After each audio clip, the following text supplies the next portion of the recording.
Mga kapatid, magandang gabi po sa inyong lahat. Service Advisor, isa sa pinaka-importanting tao sa mga kasa at sa mga shops na katulad po namin. Kung wala kang magaling at efficient na service advisor, ay talaga pong magiging maproblema. Dadami ang mga iisipin mo nung may-ari ng shop, pati yung kasa. Magkakaroon siya ng maraming problema sa mga nagpapagawa sa kanila. Dahil ito pong service advisor, siya po ang kakausap sa customer at aalamin niya lahat ang problema ng sasakyan. Since karamihan naman po ng mga kasa na nandoon yung mga magagaling din naman na service advisor, siyempre karamihan ng mga ipinapagawa doon ay yung mga under warranty pa. Pero ito po mga kapatid, aalamin ngayon ni service advisor yung mga problemang dinadala sa kanya at siya rin naman ang magsasabi doon sa mekaniko kung ano yung mga dapat gawin. So siya na ang magde-delegate ng trabaho niyan. Siya na ang makikipag-usap doon sa mga customers. Yan ang isang trabaho ng service advisor. At sa totoo lang, malaki pa. Dahil lahat ng magiging problema ng mga sasakyan na yun, after na magawa at maservisan, babalikan ngayon ni customer si service advisor. So, malaki ang task niya. Kaya po mga kapatid, karamihan ng mga service advisor, sila rin po yung mga dating mekaniko din. So, or nag-aral sila ng pagmemekaniko. Kasi ang pagmemekaniko, kurso din po ito, 4-year course din po ito. Alam ko, ito ay nandoon sa education. Pumapasok po itong ganitong klaseng mga kurso. Ngayon, mga tapos sila ng mga kurso na yan, pinag-aaralan nila yan, mag-a-apply sila sa mga kasa at sila po itong mga service advisor. At yung mga service advisor, kadalasan nagiging magagaling na mekaniko din po sila. Kuminsan, mas magaling pa sila doon sa mekanikong gumagawa dahil halos lahat ng problema ng mga sasakyan na inilalapit sa kanila, pumapasok yan sa utak nila. Mga kapatid, hindi ko po sasabihing magaling ako. Pero iyan po ang trabaho ko dito sa Autoruns. Sa umaga, kung hindi ko abutan yung mga maagang nagsidatingan dito sa Autoruns, ang kakausap na ay si Jamie, ang kakausap si Ka Richard, si Emily, pati po si Russell, si Engineer Russell, kakausapin yung mga customers at sila na yung mga nagiging service advisor. Kapag talaga medyo mabigat yung mga problema, ayan, si Chip yung kakausap. Pero lahat po yan, pagdating ko na dito sa shop, dahil dumadaan pa ako doon sa extension natin sa baba, pagdating ko dito, bago mananghali, lahat po ng mga customers dito ay kinakausap ko na. At doon nga po, malalaman ko lahat ng mga problema nila hanggang sa made-delegate ko ngayon yung trabaho. Mga kapatid, ang bigat ng trabaho ng service advisor, katulad nga po ng ginagawa ko dito. Ngayon, since ako rin po yung may-ari nitong shop, ako rin po ang mananagot sa lahat. Kung sumasablay yung mga mekaniko ko, kung sumasablay yung mga tao namin dito, yun pa rin yung nagiging problema ko dito dahil ako ang palaging taya. Ngayon mga kapatid, ibibigyan ko lang kayo ng konting background dito sa isang ginagawa namin sasakyan. Ito nga pong Pajero na to na Field Master. Ito po yung naputulan ng timing chain na ipinakita ko po doon sa isang vlog ko. So ito po, 3 araw naming ibinaba yung makina. Dahil mataas yung sasakyan, mabigat yung makina, malaki yung makina, 2 tao, isang mekaniko, si Ka Richard at yung kanyang helper, ibinaba ito 3 araw. At pagkababa ngayon, nung makina, sabi ko doon sa mekaniko kay Ka Richard, unti-untiin mo nang alamin, pag-aralan mo yung naging problema nitong sasakyan. Kasi ito nga ay 2 beses na putulan ng timing chain. So hindi yun normal na sira. Kapag ka doon sa una naputulan ka na, may malaking problema yan. Ngayon, nung una naputulan, tinap overhaul nung dating mekaniko, hindi niya inalam kung ano talaga yung problema. Ngayon po mga kapatid, nakita namin. Yun po palang oil pump nito na nandoon sa loob ng makina mismo, nandoon sa baba, sa block, nandoon sa crankcase, humiwala yung o-ring, nagkaroon ng singaw. Kaya ang nangyari, sa halip na ipump niya yung maraming langis doon sa itaas, kapag umaandar na yung makina, magpapump siya ng langis, papunta doon sa cylinder head, papunta doon sa camshaft, papunta doon sa mga barbula, mahina. Kakaunti ang langis na umaakyat sa itaas. Nagkaroon ngayon ng paninikit yung mga camshaft, lahat ng mga piyesang nandoon na kailangan ng lubrication. Nagkaroon ng paninikit at doon na nga po nahirapan na umikot yung camshaft at naputol po yung timing chain. So, kung nung una pa lang, nabuksan nila talaga yung makina at tinignan nila yung problema doon sa oil pump, at mahina nga yung pressure ng oil, sana po naging okay na to. Kaso hindi. Nandito lang sa harapan ko itong Pajero na to. Ako po hindi lang service advisor. Nakatutok talaga ako dito sa sasakyan ni Colonel Guzman. Nakatutok po tayo dyan. At sa lahat dito, ito na yung lifter kaharap ko. At pati yung mga ginagawa doon.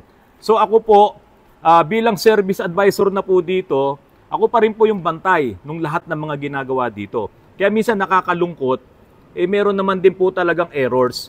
Nagkakaroon din ng sablay yung mga tao natin at yun po ang isang malungkot na parte kasi sa halip na matapos kaagad, hindi natatapos at nag-aabono pa po ang inyong lingkod. Marami na rin po akong nagawang mga makina.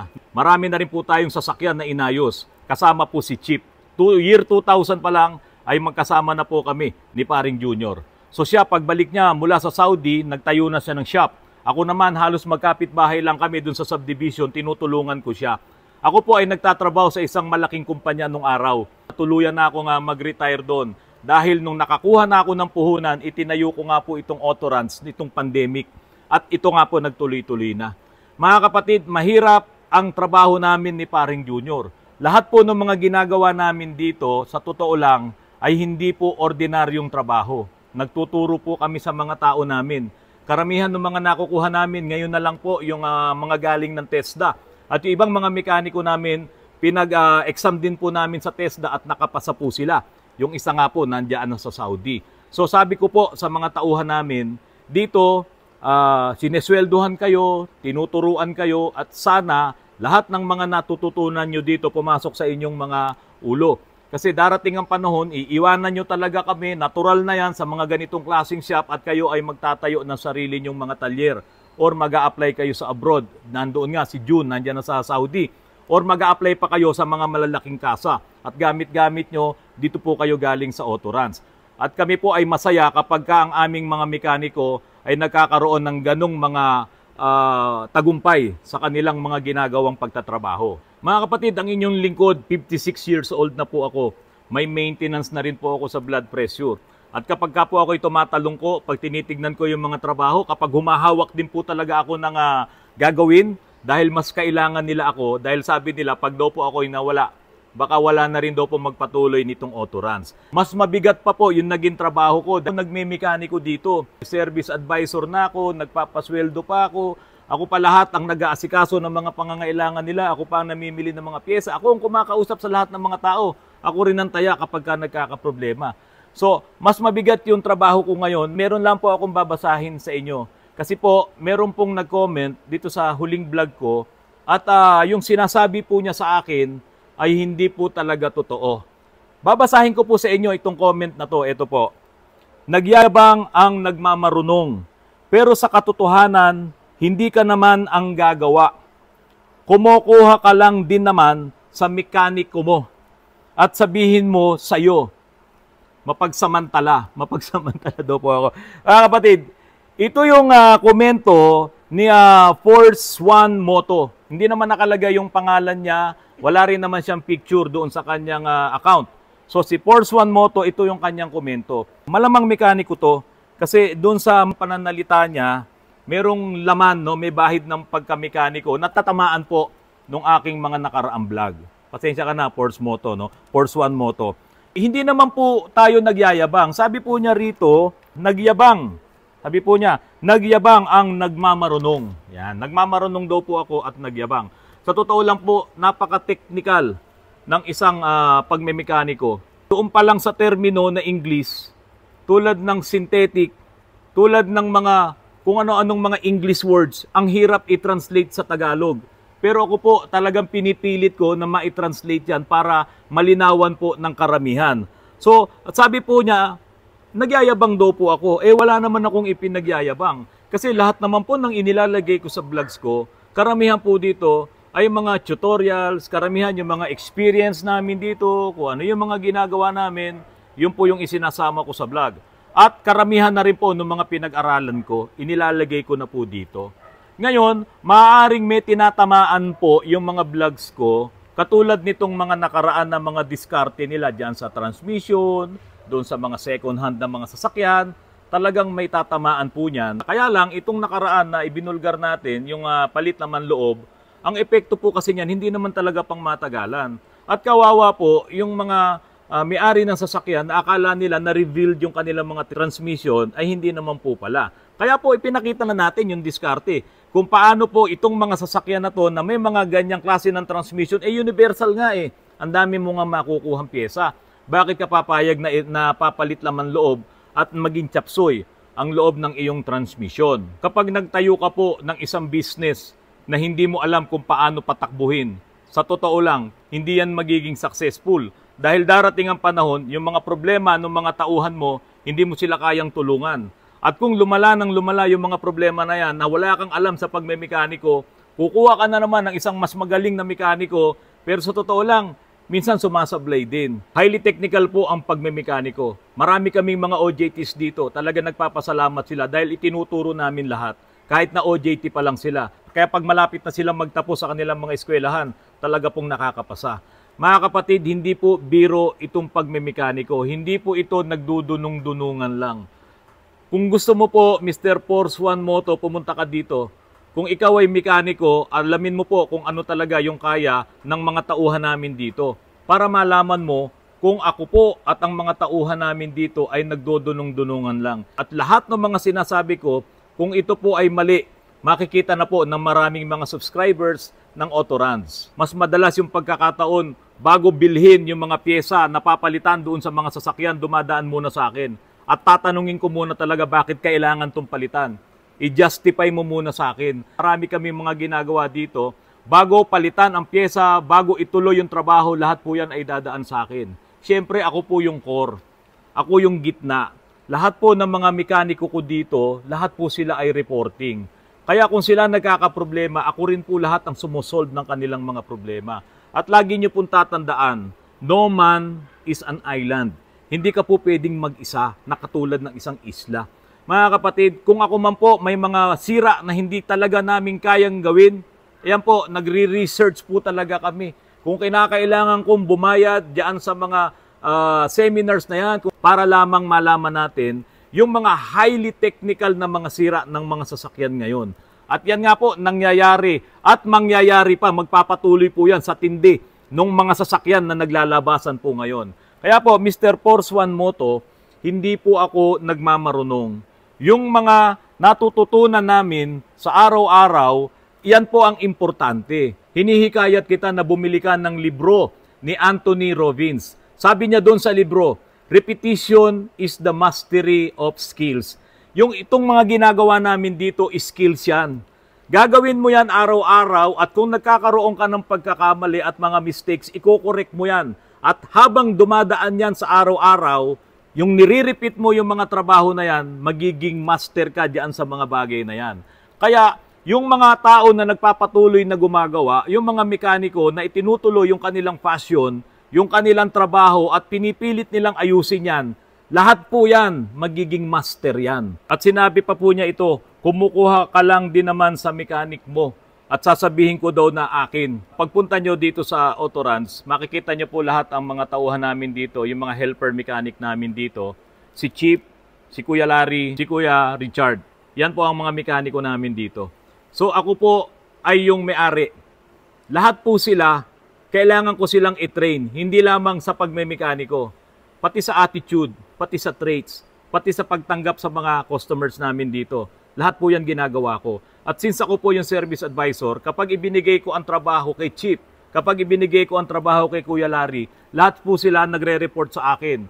Dahil iyon po ang aming usapan dito. After ng trabaho, magre-report kayo sa akin. Meron pa po kaming chat room. No, lahat po ng mga mekaniko, pati mga helpers, nagre-report po doon. Tinatanong ko kung ano ang mga nangyari sa mga ginagawa nila. Importante po yun. Kaya tama ka, Mr. Force One Moto, na kinukuha ko lahat. Yung mga nalaman nila, pati yung mga ginawa nila sa loob ng isang araw na yon. Dahil ayokong dumating yung pagkakataon na wala akong alam sa mga ginawa nila, nagkakaroon na po pala ng problema. At sasabihin ko daw na akin yun. Ano sabi niya rito? Sasabihin mo sa iyo. Ayan, at sasabihin mo sa iyo. Opo, kasi po, ito po yung shop ko. Ito po si Autorans. Lahat po ng mangyayari dito sa shop na to ay akin. Lahat po ng gamit dito, ako ang bumili. Lahat po ng mga tauhan namin dito, ako ang nag-train. At kumukuha po ako ng mga trainers at maging ang mga kaibigan ko na sinasabi sa atin yung maraming bagay tungkol dito sa pagmemekaniko, hindi lamang sa paggawa, pati doon sa buong business, yan ay sineshare po natin sa ating mga tao. Kasi importante yun. Binibreed mo sila na magiging magaling na mekaniko pagdating ng araw. Dahil sa totoo lang, iiwanan at iiwanan ka po nila. Dahil darating ang panahon, magtatayo rin sila ng sarili nilang shop. Pero siguraduhin nyo lang na marunong na kayo. Gawin nyo yan dito habang kayo ay nasa Autoruns.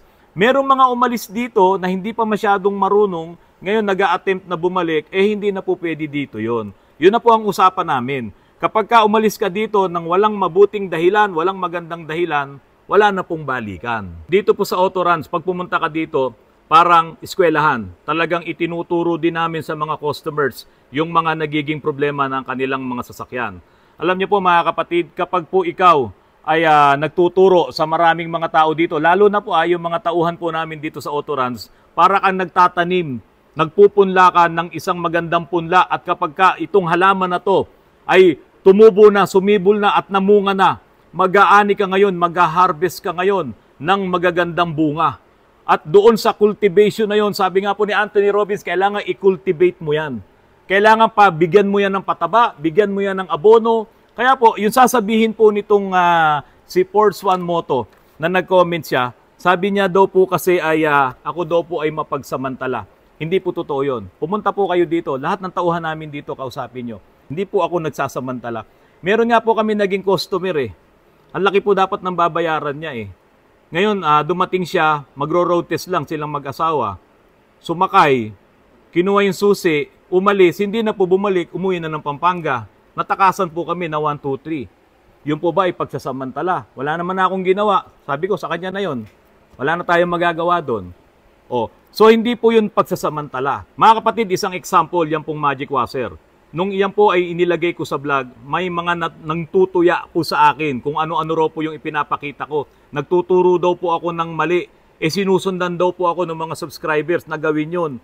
Wala naman daw pong katotohanan yun. So, nung iyon po ay nilabas ko, ang sumunod na vlog ko, talagang nilaliman ko na yung explanation doon kung bakit nakakatulong yung magic washer, yung geometry, ipinakita na po natin yan. Na talaga pong kailangan yun, lalo na't hindi ka magpapalit lahat ng mga bagong clutch assembly mo mula doon sa flywheel. So, iyan, pinapakita po natin yan. So, hindi po ako nagsasamantala. Marami na po akong mga vlogs, na tutorials. Ito po yung actual na experience Maaring meron dyan magaling sa libro. Maaring meron dyan magaling sa Google. Opo, okay, hindi ko naman sinasabing hindi okay yun. Tama po yun. Pero kami po dito, marami po kaming experience. Kaya nga po, sabi ko doon kay Chip, na kailangan ipakita na natin sa kanila kung ano man yung meron tayo. Ngayon, itong si paring Ner Auto Clinic, sabi ko pare, ngayon nagkasundo na tayo, magkakasama tayo dito sa Autoruns. Ipapakita ko lahat yung mga diskarte natin. Sabi niya okay. Kasi hindi na rin naman po kami bumabata. Wala namang susunod sa amin. Yung mga anak ko, kung itutuloy nila yung Autoruns, pag wala na po kami, edi okay, thank you. Paano kung walang magtuloy? Lahat po ng mga visuals namin, lahat ng mga video namin, na nandito po sa Autoruns, kung hindi rin lang yan tatanggalin ni YouTube, mananatili po yan dyan. At lahat po ng mga inilalagay namin ng mga vlogs dito, pwede nyo po yang itry. Ngayon, mga kapatid, sumasagot pa nga po ako sa mga comments, sa mga tawag, sa mga telepono. At on the spot, sinasabi ko kung ano yung problema, baka makatulong. Yung pong mga nandiyan sa probinsya, sa Visayas, sa Mindanao, sa Bicol, at sa iba pang mga lugar, hindi naman po talaga kayo makakarating sa amin. At hindi ko po kayo maseservisyohan sa gusto nyong serbisyo dahil ang layo-layo nyo. Sa ganitong paraan na lamang po ako makakatulong sa inyo. Kung may tanong kayo, sasagutin natin. Minsan may mga request kayong vlogs, kaya lang wala akong material Alam nyo po, bago ko gawin yung isang visuals, bago ko gawin yung isang vlog na to, kailangan nandoon, may ipapakita po ako sa inyo. Kaso minsan wala. Kaya po, kapag ka nagkaroon naman ng pagkakataon, ginagawan ko po yan ng vlogs. Para po sa iyo, Mr. Force One Moto, baka may pinagdaraanan ka lang, kaya ganyan ang hugot mo. Kung bata ka pa, sana itong mga sinabi ko rito, wag mong gawing negatibo para sa'yo. Dapat ito maging positibo para sa'yo para lalo ka pang mabighani. Kung ikaw man ay mekaniko na gawin mo, yun dapat. Sa pagmemekaniko, naku po, ang daming problema. Problema ng lahat ng customers, problema mo yan. Lahat yan, poproblemahin natin. Kung paano gagawin yung mga sasakyan nila. Minsan hindi mo naman kontrolado yung mekaniko mo kahit gaano kagaling. Pag ayaw niyang gumawa, pag walang lumalabas sa utak niya, pag walang lumalabas sa katawan niya, Kung ano-ano sasabihin, pagod ako, hindi papasok. Yan ang problema ng isang shop. Kaya nga po ako, ngayon, sasamantalahin ko itong panahon sa mga customers namin na nagkakaroon din ng problema sa amin. Pasensya na po kayo. Kung ako nga lang po, lahat ng kamay ko, itong 10 mga daliri na to, bawat isa gumagawa ng mga sasakyan na yan, sisiguraduhin ko hindi po kayo magkakaproblema. Pero dahil nga po, hindi naman natin kontrolado ang tao, tulad ni Mr. Force One Moto. At para sa iyo po, hindi po ako nagagalit. Ang sa akin lang po, hindi po ako papayag sa mga sinabi mo dahil ni minsan, iyan po ay hindi ko ginawa. Mga kapatid, pasensya na po kayo. Medyo madrama ng konti, pero tuloy lang ang buhay.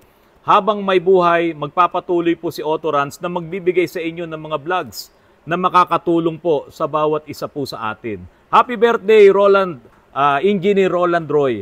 Yan, De La Merced. Magandang gabi po sa inyong lahat, mga kapatid.